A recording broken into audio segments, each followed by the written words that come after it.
Oh, okay. Hi, today is February 23rd, 2023.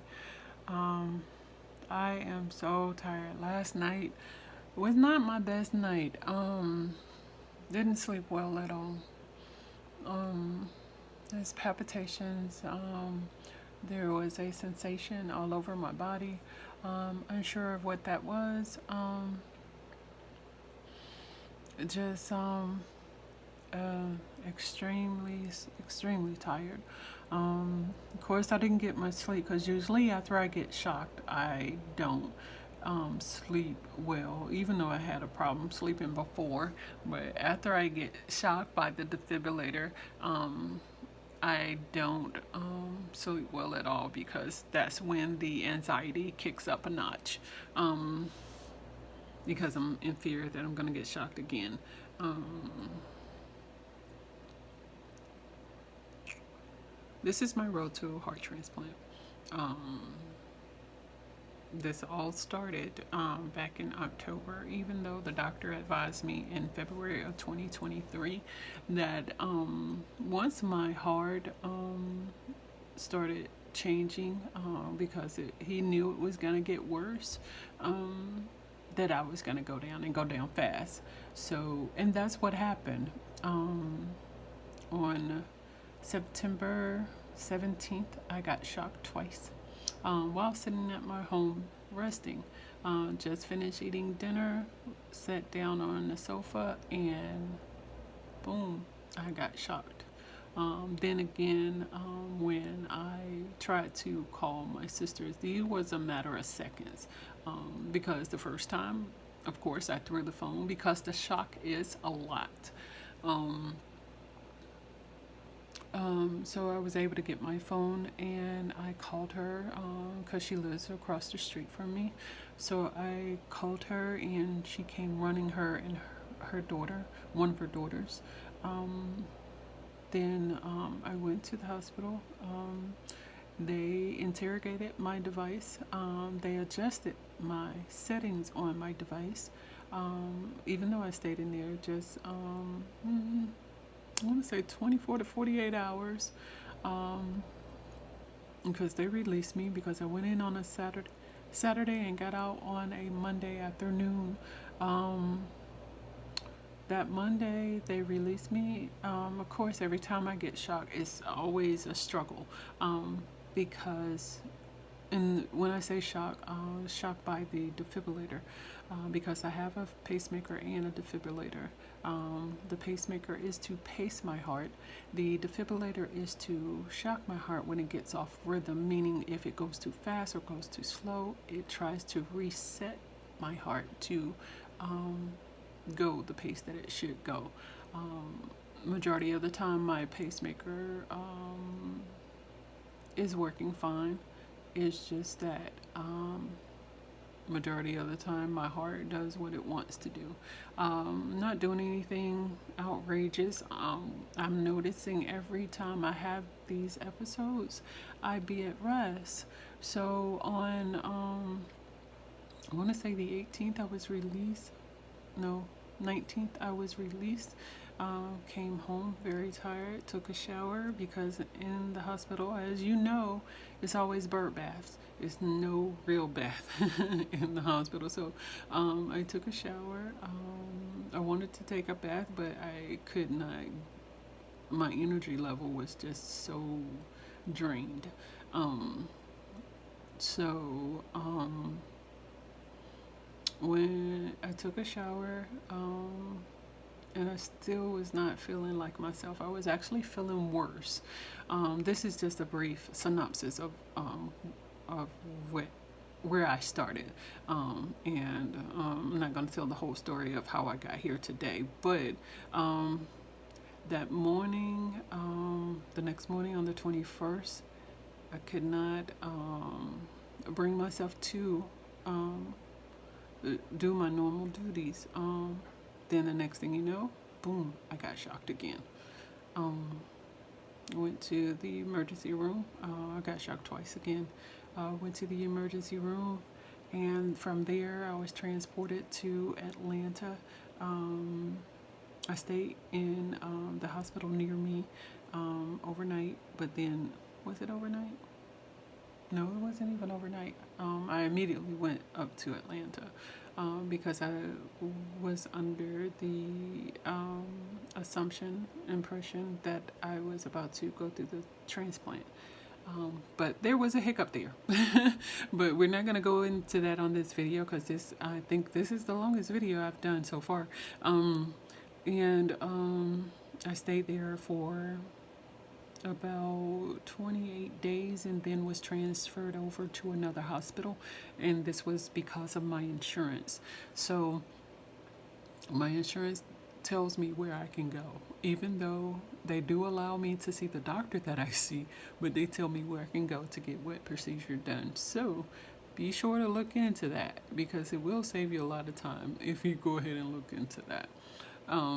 But here I am today. I'll get back into the story a little bit more as time goes on and times permit me to do so. But here I am today, very sluggish, very tired.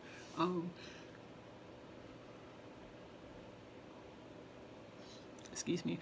I woke up about 1:30. Went to sleep anywhere between 5 and 5:30 because my anxiety level was through the roof. My anxiety wakes me up because I have this feeling all over my body when it feels like radiation to me because it's like a cool sensation that travels over your body. And it woke me up because when it happens when I'm sleeping, it's scary because that's what happened last week. It happened while I was sleeping and it woke me up and it scared me because I'm not where I need to be mentally, because who thinks they're going to get shocked in the middle of the night while they're sleeping?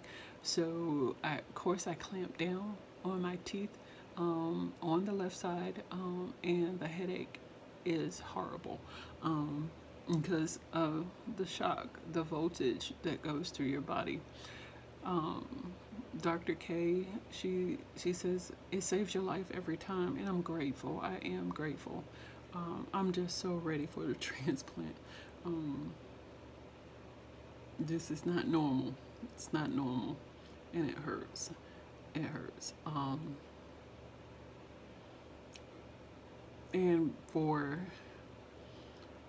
to get someone to understand this that haven't gone through this, it's hard to explain, but it feels like a radiation going over your body, meaning a cool sensation that travels from your feet all the way up, and then you get dizzy and then black out. That's what the feeling is prior to being shocked.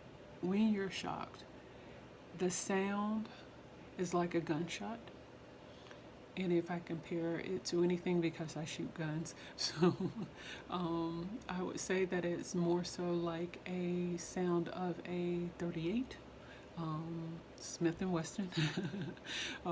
Doesn't sound like a Glock to me. I have a Glock too. So, and I haven't shot my gun in almost 6 months now, maybe longer, because I go to the gun range. But that's neither here nor there. But it sounds like that. But the feeling is so undescribably painful. It's very painful. Very, very painful because it does feel like it is something touching your organs, which it is. And it's a piercing, sharp pain. I have chest pain constantly anyway, but it's intensified once you're getting shocked. It's not a great feeling. Not a great feeling, especially since this is happening every week now. And no one can explain why it's happening every week other than the VT. I have VT, and that's ventricular. I forgot the other part. It's a ventricular, where the left side of my heart, or the top side of my heart and my bottom side are it's not in rhythm. Um, that's the best way I can explain it. It's not in rhythm because it's up, down, up, down, up, down. So it's like they're taking turns beating. Um, so it's more so like the left side.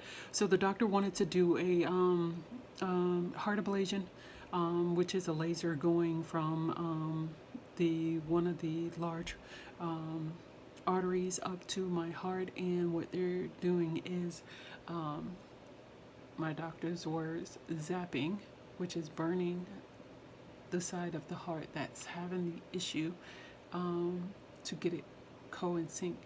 And in order to get that done, they have to be able to see it at that moment, um, which is hard to see, especially with me, um, because it's not always happening.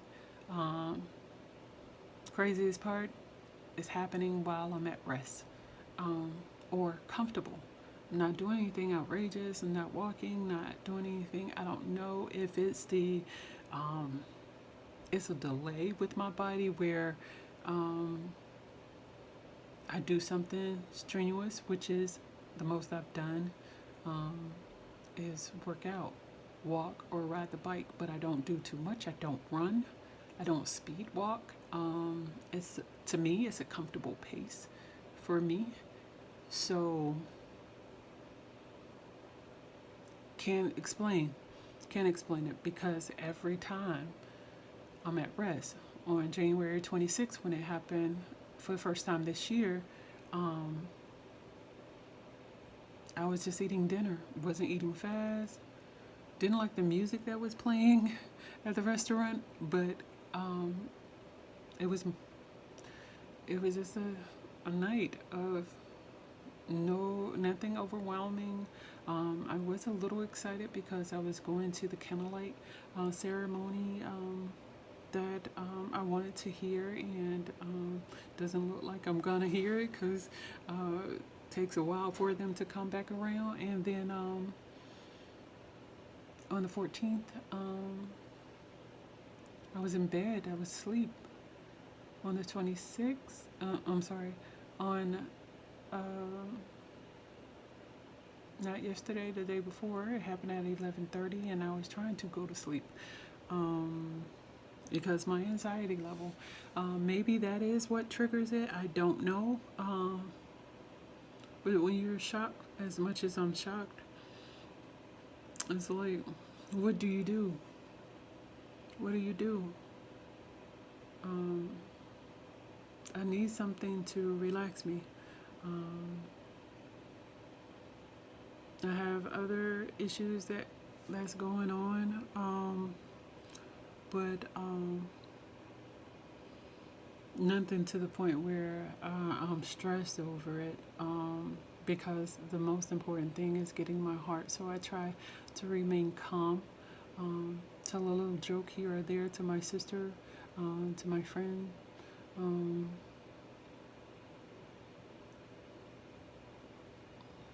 I try not to stress out. It was stressful a while ago, but now I'm getting back on track. Every now and then those issues come up, but overall I'm getting back on track. Um, but as my sister would say, miracle signs and wonders, miracle signs and wonders. Today it's a great day. I'm grateful. And I'm grateful to God. It's His will, not mine. I just ask for the grace and mercy to go along with it, to get me through this, because it's His will. Excuse me. So thank you so much for watching. I know this was a long one and I missed a lot of parts, but it was just a small synopsis of where I am today. The 26th, hopefully I should have good news. That's what I'm banking on. That's what I'm praying for. And this too shall pass. Tom Hanks said that best when he realized that the people need to realize this too shall pass. Whatever we're going through, this too shall pass. May not go pass as quickly as we want it, but this too shall pass. Thank you so much for watching. Thank you for your comments and concerns. And I'm so grateful to God. Have a great day.